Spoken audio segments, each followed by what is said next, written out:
في سنة من السنين، وقبل ما يبقى فيه خرايط دقيقة للصحراء الغربية، كان في بعثة آثار صغيرة بتدور على مقبرة مفقودة.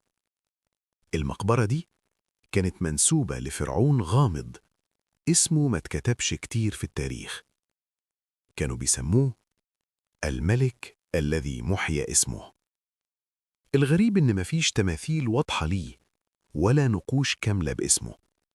كل حاجة عنه كانت متكسرة أو متشالة، وده في الحضارة المصرية القديمة كان معناه حاجة خطيرة جدا، إن حد تعمد يمحيه من التاريخ. القصة بتقول إن الملك ده حكم فترة قصيرة جدا، لكن في الفترة دي حاول يعمل حاجة محدش قبله عملها. بدل ما يبني معبد ضخم لنفسه، أمر ببناء معبد تحت الأرض، مش فوق، تحت. وكان بيقول إن القوة الحقيقية مش في الشمس، لكن في الظلام.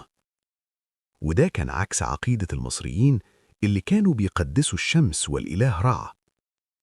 الكهنة اتصدموا، والهمس بدأ ينتشر في القصر. بعد فترة بدأت تختفي تماثيل الآلهة من المعابد، وبدأ يظهر رمز غريب في النقوش: عين داخلها ظل أسود. الكهنة قالوا إن الملك بدأ يتبع طقوس سرية، وإنه كان بيؤمن بقوة قديمة أقدم من الآلهة المعروفة، قوة مدفونة تحت الرمال. وفي ليلة قمرها كان أحمر، اختفى الملك. مش مات، مش اتقتل، اختفى. الحرس قالوا إنهم سمعوا صوت هزة قوية تحت الأرض، وبعدها سكون تام. لما فتحوا الممرات السرية لقوا الأرض مفتوحة، كأن حاجة نزلت لتحت، لكن مفيش جثة. بعد الحادثة بأيام، الكهنة أعلنوا إن الملك خاين، وأمروا بمحو اسمه من كل الجدران وتدمير تماثيله. في مصر القديمة، محو الاسم معناه إن روحك تكيه للأبد. كان ده أقصى عقاب. نرجع للبعثة الأثرية. بعد شهور من البحث، واحد من العمال خبط فاسه في حاجة صلبة، باب حجري، وعليه نفس الرمز، العين والظل الأسود.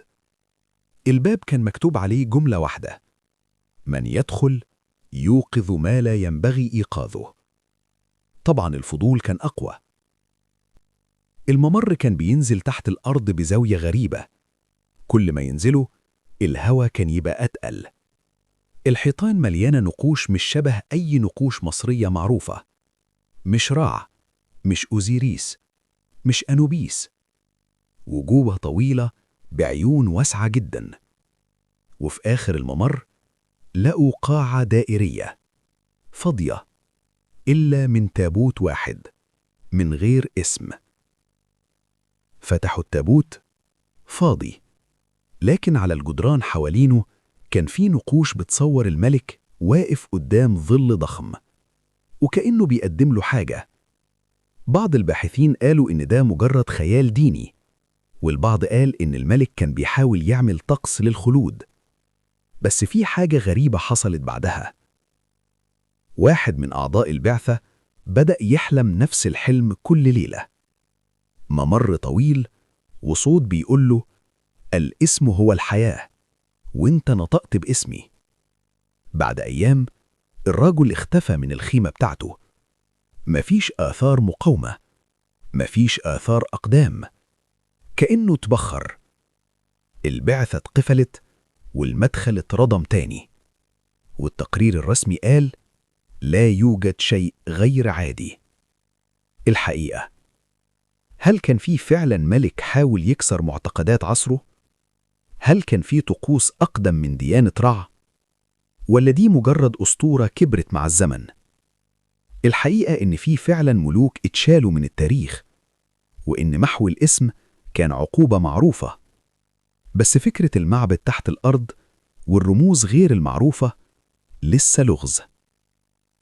في الصحراء الرمال بتغطي كل حاجة، بس أحياناً الحاجات اللي تحت مش عايزة تتغطى. ولو في يوم من الأيام لقيت رمز عين جواها ظل أسود، يمكن تبقى واقف فوق سر اتمحى من التاريخ عشان محدش يعرفه.